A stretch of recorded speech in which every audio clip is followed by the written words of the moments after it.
for almost I want y'all to count, 5 centuries. That's 500 years. We have been reduced to scorn, reproach. We've been nobodies. A scorn and derision among the nations.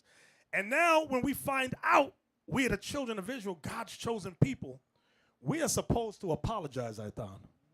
We are supposed to apologize. Now that we wake up from the doodle hill and we say, hey, take this doodle off me. I'm God's chosen people. No. That's not right. That's racist. You are racist when you say that. What? I've been living in doodle all my life. Now I find out I'm something great and I got to apologize for that? Can you read that for me? Deuteronomy 4, 7 and 8. Deuteronomy chapter 4 and verse 7. For what nation is there so great, who hath God so nigh unto them? Did he use the word great when he spoke about us? What nation is there so great? Go ahead. Who hath God so nigh unto them? As the Lord our God is in all things that we call upon him for.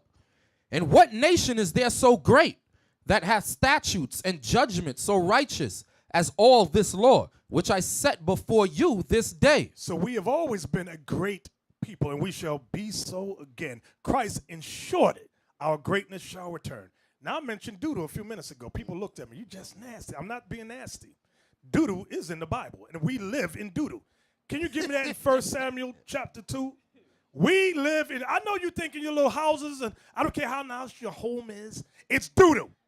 If you look at where you came from, talking about historically, to where you are today, you're going to realize you live in squalor. You live in fecal matter.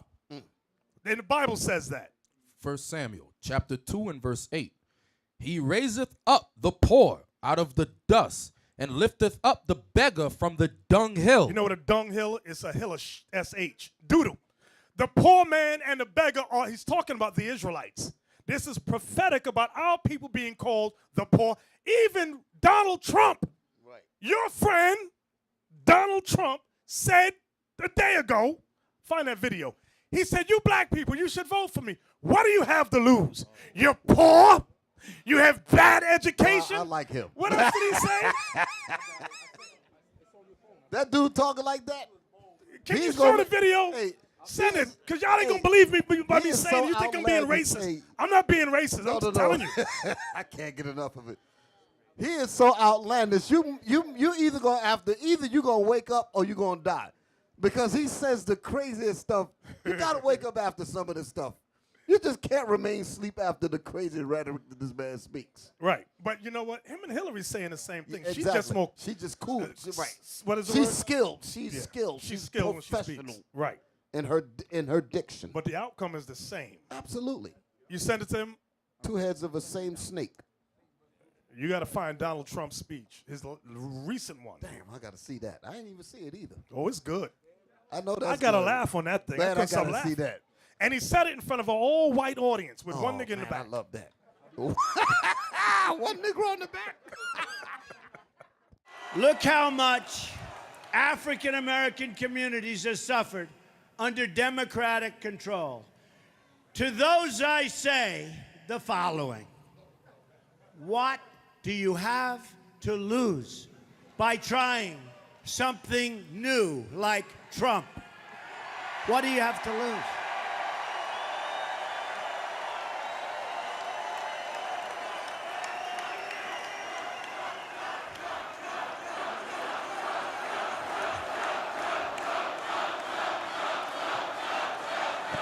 See the nigga in the back? I told you I didn't make that up. I say it again. What do you have to lose? Look, what do you have to lose? You're living in poverty. Your schools are no good. Back you have up. no jobs. Back up. We missed it. 58% of your youth is unemployed. Look how much African-American communities have suffered under Democratic control. To those I say the following.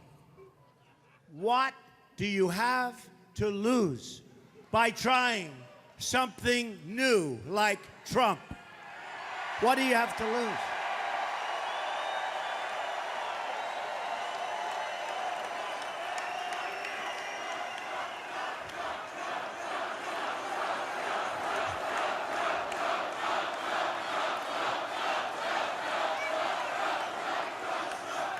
I say it again. What do you have to lose? Look, what do you have to lose? You're living in poverty.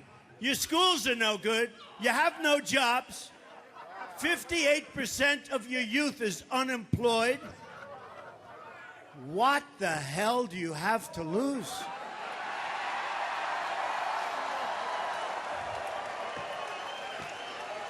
And at the end of 4 years, I guarantee you that I will get over 95% of the African American vote. I promise you. See, I thought I made this up. I didn't make this up. I just paid close attention. Look how much He went back. You saw him point to the black woman. He went like that. This nigga gets it right here. Yeah. Y'all, some of y'all looking up here, they say, how in the world could these men laugh at this? Well, it is funny. It is funny. But in the real sense, it shows you how destroyed of a people we are. That's the reason why I said what I said about him. Because what he's actually doing, he's actually showing us the filth of our minds right in front of us. So we have no excuse to remain this way. So whenever the medicine, like the bishop is bringing out, whenever this medicine comes along to clean our people up, I'm going to say what he said. What the hell is wrong with us when we don't accept this medicine to get our minds right? That's the question. Oh, man, that thing was beautiful. I thought I'd never see the day. The man just come up and say these things. I can't believe listen to this, Deacon Yausa. Really, that man is speaking the thing that white America really want to say. A long time ago, they want to say it. He really speak their mind for them. Because when you see a man like that, talk like that, you see the white people, they all applaud to that. That's really what's in their heart they want to say about black people.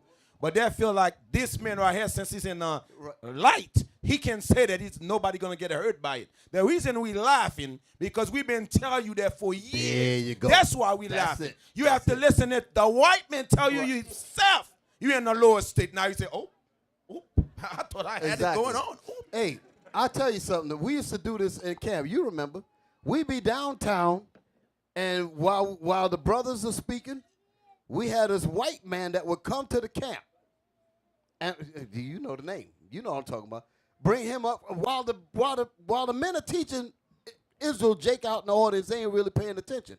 Then they have to call the white man over. And he knew that he was being called for that reason. So he get the microphone, and while he's talking, the Negroes haven't figured out that a white man is speaking yet. So you know what the priest would say? He said, hey, Negroes, I got a white man speaking now. Pay attention, and they listen. In other words, he has to come and co-sign and say the things to get your attention. Otherwise, it don't ring home. So the thing like Deacon Lobert's bringing out, he came forward and said exactly what so-called white people have on their minds. He's bringing that information out. And they all happy about it because they always wanted to say it. They always wanted to say it. And the fact that he's saying it, maybe we'll listen. He's giving the statistics and all of that. Like we don't know it, but we're the damn victims of it. He's telling us something that we already know. Wow, that's amazing. That goes back. Read that again. Where were you at in Samuel? 1 Samuel chapter 2. 1 Samuel chapter 2, verse 8. He raiseth up the poor out of the dust. So we are the poor, meaning poor in spirit. God is going to raise us up out of the dust, which is a low estate. Go ahead. And lifteth up the beggar from the dunghill. Why is it calling us beggars? Because we're the ones on welfare, unemployment, always want a job. Can you hire me, please? And we were the kings and gods of the earth. Now it's calling us poor and beggars. Read that beggar part again. And lifteth up the beggar from the dunghill. The dunghill. Dung means doo-doo. S-H-I-T. That's what dung is. That's the life we live. And you got to see it. I'm going to tell you how bad it is. Some of y'all don't know. Those of y'all that live in the projects, I'll say it like that, the projects. You ever have cops go to your house? Let me tell y'all a secret. Some of y'all might know. Some of you might not know. They talk about how nasty blacks and Latinos are. I ain't talking about the black cops so much, but the white cops, they do. They go, you see this filth? Oh, that's disgusting. Oh, God, don't sit down. There's a roach will fall right on you. Now, I'm not saying that these are things that's common conversation. Common. But which goes back to the scripture that says he raises up the beggar from the dunghill.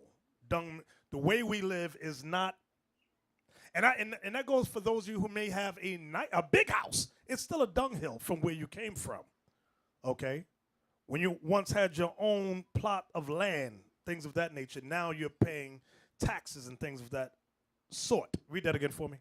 He raiseth up the poor out of the dust, and lifteth up the beggar from the dunghill, to set them among princes. You see that? To set us where? Among princes, and to make them inherit the throne of glory. God is going to make us to inherit the throne of glory. Was that it? For the pillars of the earth are the Lord's, and he hath set the world upon them. Y'all see that? So everything is meant for our benefit. It might not look like it yet, but everything is set and created for our benefit.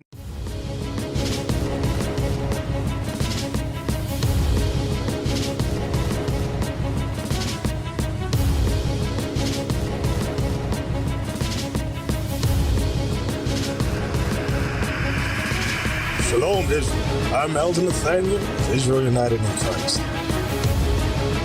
YouTube likes to shut our channels down, as some of you have noticed, ever so often. Subscribing to join IUIC will assure you will always stay connected to our YouTube accounts. We want to do our best to make sure this truth gets out. Please click and join our subscriber YouTube channel called Join IUIC to stay linked to all of our videos.